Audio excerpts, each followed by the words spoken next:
Good morning, everyone. This is Dr. Satna Pandey here with you on the topic de novo synthesis of fatty acids.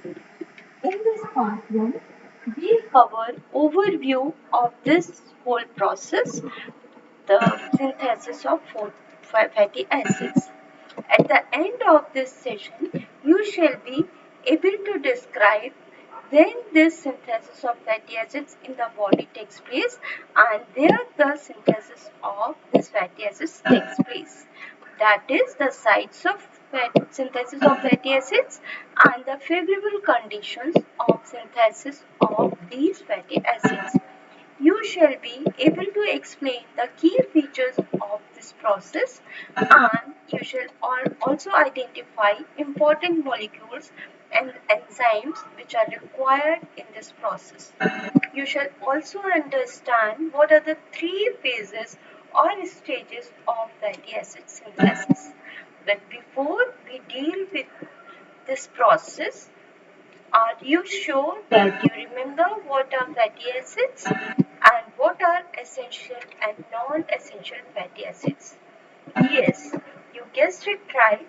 Fatty acids are the long chain of hydrocarbon atoms which have COH group at one end. This is the carboxylic acid group which is present at the end of this hydrocarbon chain. We can classify fatty acids as saturated and unsaturated.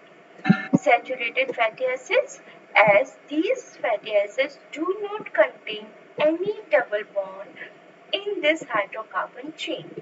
Unsaturated fatty acids do have double bonds, and if the number of this double bond is 1, it is called monounsaturated fatty acids, and if the number of double bond in the hydrocarbon chain is more than 1, these are polyunsaturated fatty acids.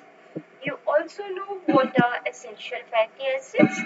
These essential fatty acids cannot be synthesized in the body and they are taken from the external sources like that provides us some important essential fatty acids. The common examples of essential fatty acids are omega-3 and omega-6, which contain linoleic or linoleic acids.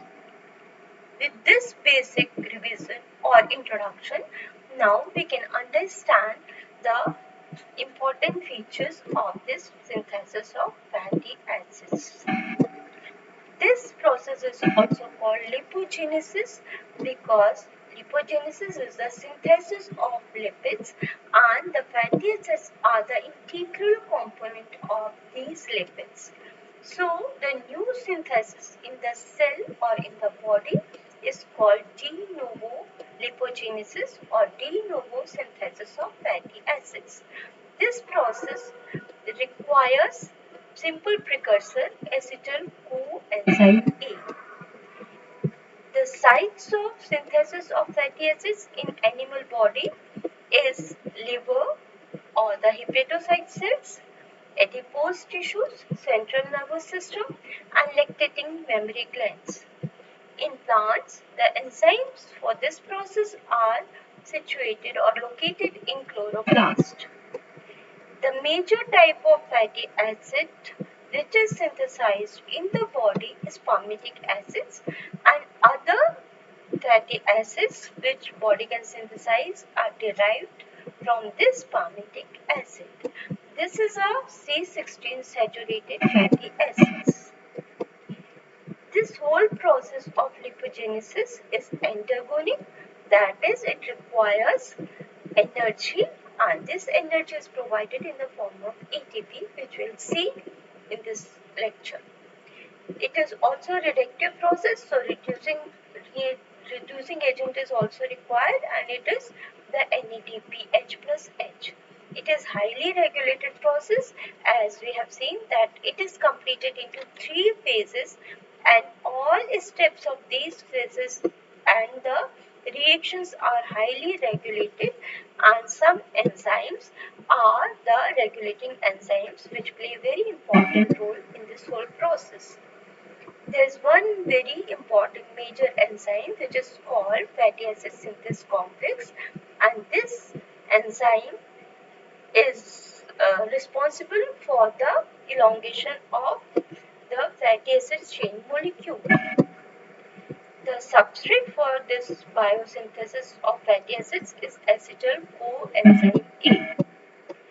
Now, as we know that body takes essential fatty acids from external sources, then when these synthesis of fatty acids takes place, so there are certain factors which stimulates or which initiate the synthesis of fatty acids in the body.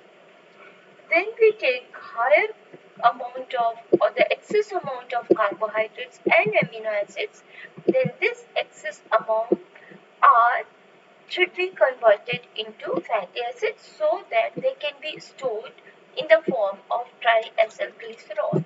So the first condition when fatty acid synthesis will take place is certainly when it is a well-fit condition for the cell or the body. High concentration of glucose also promotes the synthesis of fatty acids. As this process requires energy source ATP, so when the concentration of ATP is available or the concentration of the ATP is high in the body can synthesize fatty acids. High citrate level also promotes the synthesis of fatty acids. Now, let us see what are the other requirements besides acetyl coenzyme A for the synthesis of palmitic acid. One molecule of synthesis of palmitic acid requires 7 molecules of ATP as the source of energy, as it is an endergonic process. This process also requires 1 molecule of acetyl coenzyme A and 7 molecules of malonyl coenzyme A.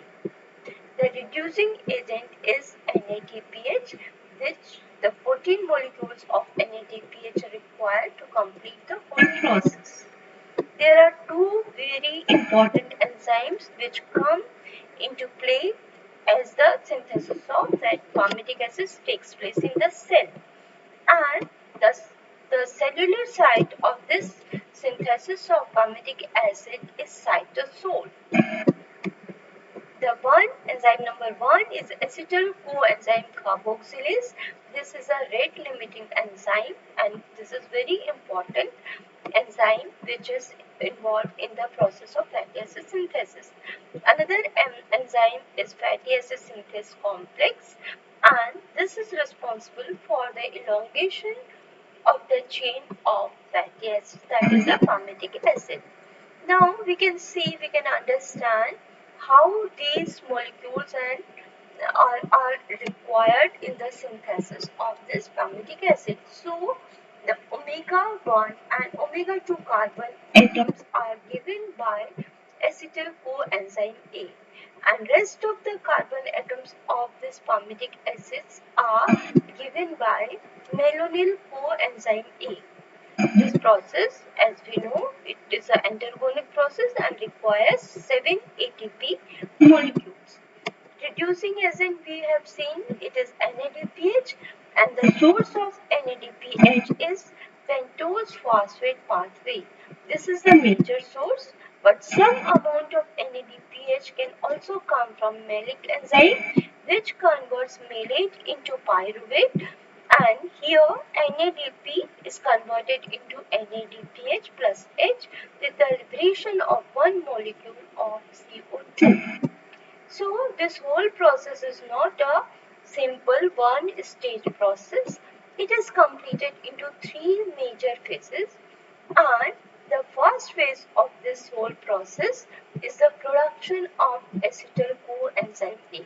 This is the first phase where this acetyl coenzyme is made available at the site of fatty acid synthesis, and you know this site of fatty acid synthesis is cytosol.